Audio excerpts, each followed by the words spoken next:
Kia ora, and welcome to the Beer Jerk Beer of the Week Drink Along. I'm Luke. And I'm Matt, and we're back again with another Small Gods beer.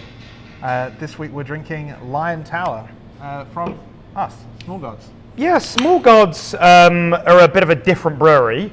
Many of you are probably familiar from videos like this in the past. Yeah, you may have had one or two of our beers before. I suppose we're a bit different to most other breweries in that we clearly have a complete disregard for making any kind of money whatsoever.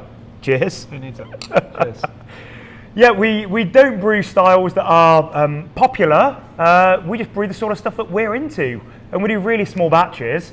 So luckily there's enough other weirdos like us out there, like you watching this video, but also enjoy drinking things like a London Brown Porter. Is this the first London Brown Porter that's been brewed in New Zealand commercially? No, so McLeod's Pioneer is a brown porter. It is, and it's delicious, so, yeah. Great show. And I think there are probably others. It's not that rare a style, but it is uncommon. Most porters are a bit darker and roastier and kind of more akin to a stout, whereas a London brown porter is, as you see, it's a lot paler and browner than porters that you may be familiar with. It's in the name. Yeah, and this is probably one of my favourite beers that we've ever made.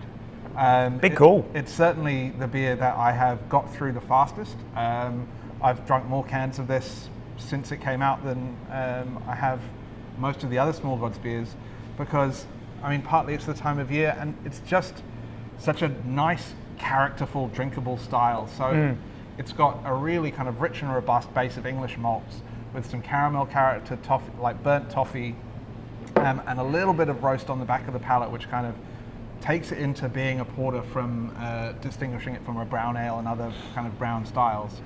It's hopped with an English hop called Bramling Cross, which I just love the hop character in this. It's got a really nice, like, classic kind of hedgerow herbal vibe with kind of notes of kind of what blackberry jam and this kind of beautiful, like, soft berry character. Yeah, hedgerow's a really good word for it. Yeah. We're just just like berries and herbal notes and woodland and I think it's sort of a spiritual successor to some of our other English style beers, like Mr. Tea Time's Finest Royal Biscuit Ale. Yep. Was obviously a different style, but just in the same world as this beer. I think it's definitely it just really takes me back to my days as a teenager in real ale pubs and drinking interesting cask ales.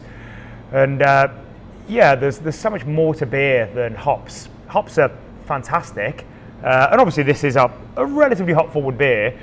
But yeah, it's nice to play around with the malty side of things too. Yeah, absolutely. So before we get much further, one thing I would recommend with this beer is do take the time to let it warm up a little, but like as you're going through it, or just leave it out for a little while before you crack the can if you haven't yet. Yeah. Because I think that those hop notes that I was talking about, that kind of blackberry jam kind of thing, and you get a bit more of a chocolate note as it warms, which kind of really rounds it out nicely. But the thing that I love about this beer is just the drinkability. It's got dry enough in the finish, but sweet enough on the palate. It's got character that you can kind of keep coming back and getting different little aspects of. 4.5%, so it's sessionable, and yeah, it just really hits the spot in terms of that full of flavour but easy to drink. That is kind of more and more important to me as I kind of grow up as a beer drinker. I'm drinking less big, strong beers, partly just with age, and just life kind of feeling able to function afterwards. I think there's a lot to be said for characterful kind of sub 5% beers, and that's I think where this is kind of hitting the spot for me. Yeah, I enjoy sort of both ends of the seesaw really, and I think that's the thing with I'm still a sucker for an imperial stout and barley wine, don't get me wrong, but and that's a big thing with the beers that we make at Small Gods, and also the beers that we choose for the Beer of the Week subscription. A lot of those beers it's a one-off beer, so it's Small Gods. You might enjoy that banana milkshake Hefeweizen or a gunpowder bock, but maybe one can is enough for you to enjoy that experience, and you're probably not going to be buying a 12-pack and sort of drinking them one after the other, which is, I suppose, what led us to start our series of table beers.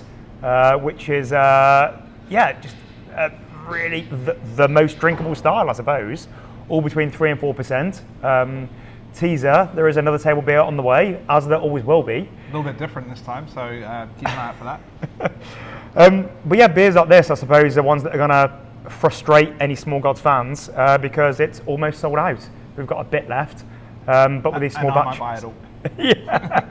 But we have, we've done 41 different Small Gods beers now, and we've never brewed the same beer twice.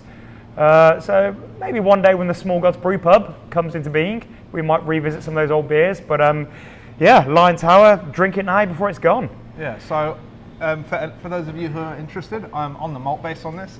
I used a base of English malt, Marisotta, being a really nice characterful base malt. A touch of Victory, Melanoidin, and what was the last one? I want to say roast barley, but I don't think it is. It's the other one, Eclipse Sweet. Yeah. For a little bit of colour in that roastiness there. So there's very little dark malt in there, but it kind of just adds enough to give that roast. But some really interesting and characterful English-based malts in there that kind of give it that rounded malt feeling on the palate. Yeah, that's the thing that the beer is the sum of its ingredients, and it's something we take quite seriously at Small Gods, just the quality of the ingredients. We don't scrimp on expense at all. And the malts is major. There's really great malt that's grown and kilned here in New Zealand. Absolutely. Which is fantastic for certain styles. But for other styles, the most suitable malt and the tastiest malt comes from England, or it comes from Germany.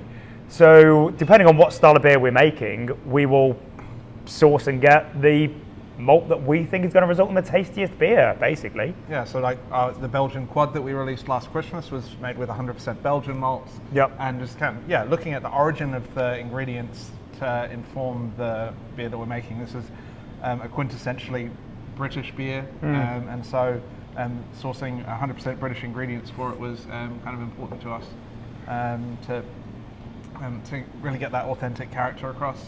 The other thing is the water in this. It's London has quite a mineral water profile, so you will find a bit of minerality to the water profile and the mouthfeel on this beer as well.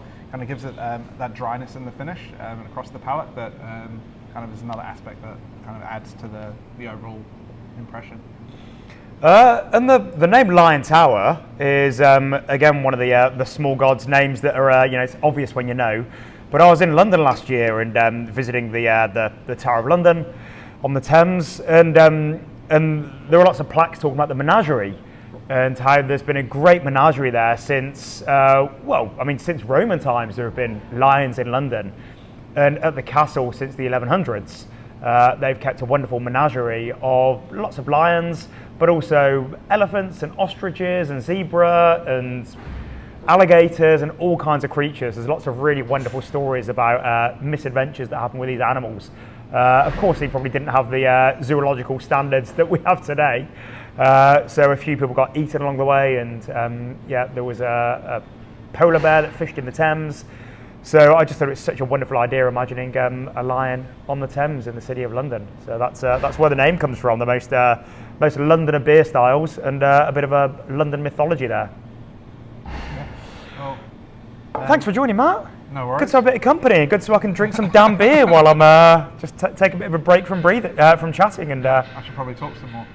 yeah. What was that? Well, I'll talk some more. We've got Auckland Beer Week coming up, which is really exciting. So here at the Fridge and Flagon, in my other job as Pacific Coast, we are hosting a pineapple party. So there will be pineapple beer. There will be, I think we're going to be doing a bunch of different beer cocktails, some tropical, some just coastally inspired, and there's going to be a bunch of delicious stuff. Sounds mad. It does sound mad. It's going to be there'll be pineapples, there'll be coconut, there might be tomato juice. How do you make a michelada? We need to figure that out before the party. Yeah, lots of salt, I think. Yeah. So Auckland Beer Week's going to be great. That is on the 4th of August, Friday the 4th of August, here at the Fridge and Flagon. So come and see me and Luke and drink some pineapple beer for that.